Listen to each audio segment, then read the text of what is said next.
Once upon a time, in a lively village called Ezudo, there lived a man named Chukwudi. Chukwudi was a hard-working farmer, known for his kind heart and warm smile. His wife, Amaka, was the jewel of the village, loved by all for her gentle spirit and delicious cooking. But one fateful night, tragedy struck.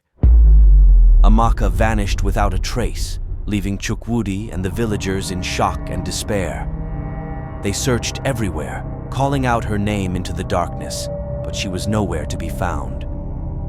Days turned into weeks, and still, there was no sign of Amaka. The villagers mourned her loss, reminiscing about her laughter and her famous jollof rice. They feared the worst, believing that she must have met a tragic fate. However, Chukwudi harbored a terrible secret. He knew exactly what had happened to Amaka. She hadn't simply disappeared. She had been taken away by his own greed and jealousy. Despite his outward grief, Chukwudi began entertaining thoughts of marrying another woman, Amaka's closest friend, Nkechi. He kept his dark secret hidden, even from his closest friends, while he plotted his next move.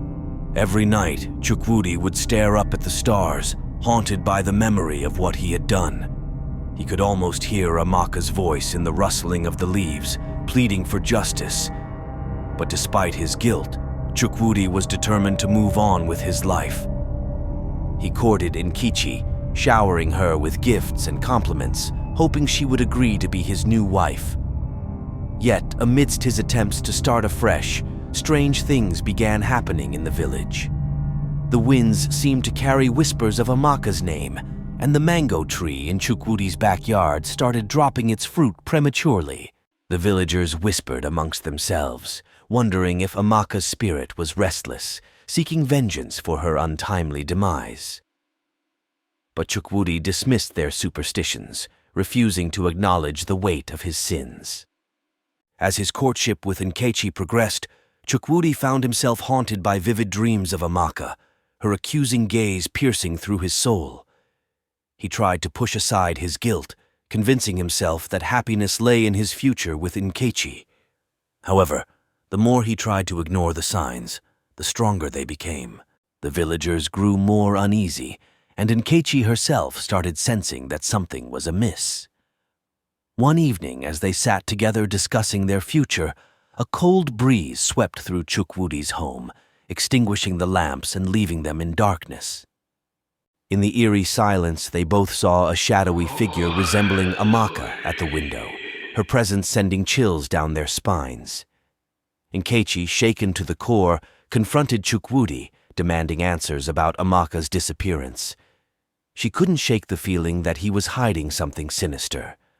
Unable to bear the weight of his deceit any longer, Chukwudi broke down, confessing the truth about what he had done to Amaka.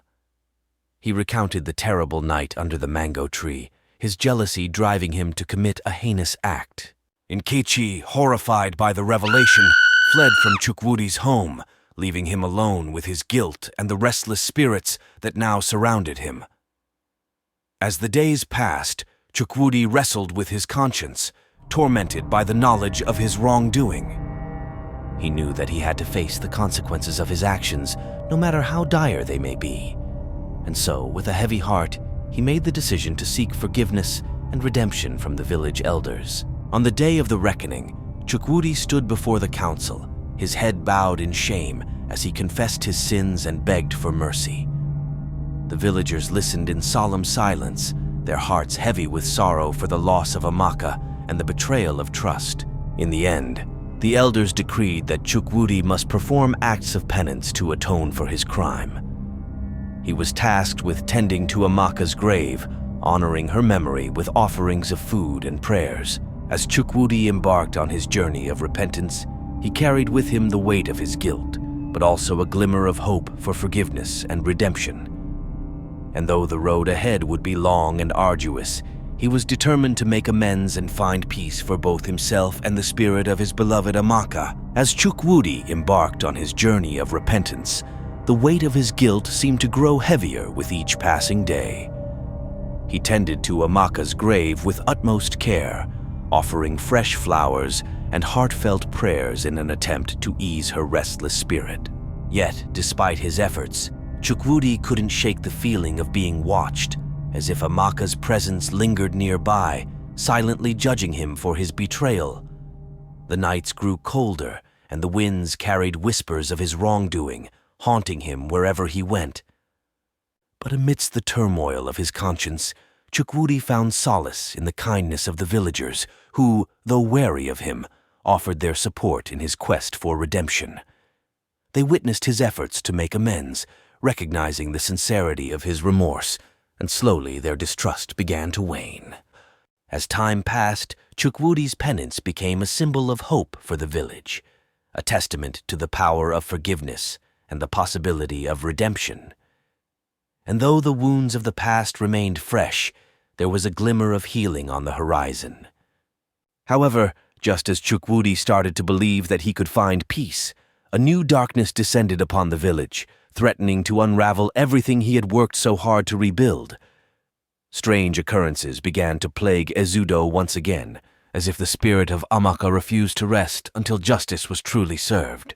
The mango tree in Chukwudi's backyard, once a symbol of love and life, now seemed to wither before his very eyes, its branches twisting and contorting in unnatural ways.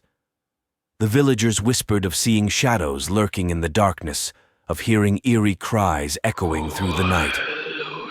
Chukwudi knew that he couldn't ignore the signs any longer.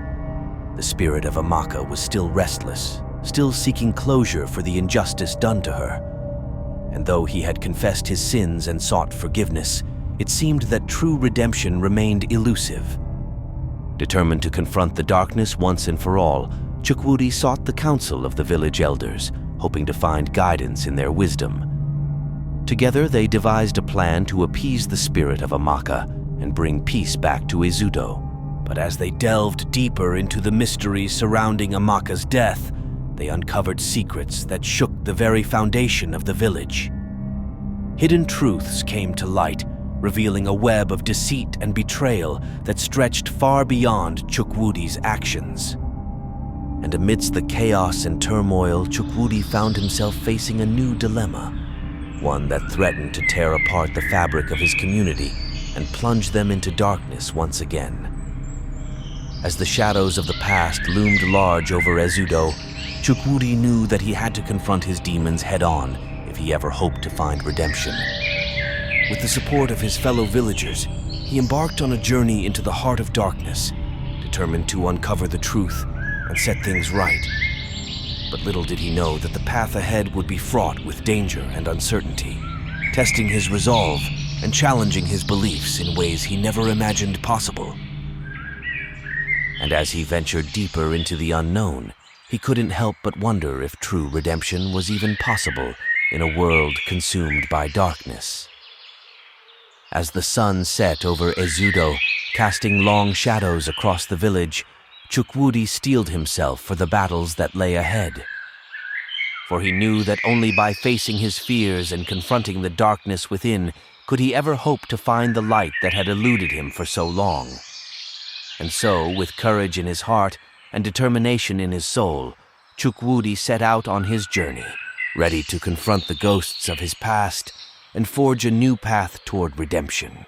But little did he know that the true test of his strength and character was yet to come, lurking in the shadows of the unknown, waiting to challenge everything he thought he knew.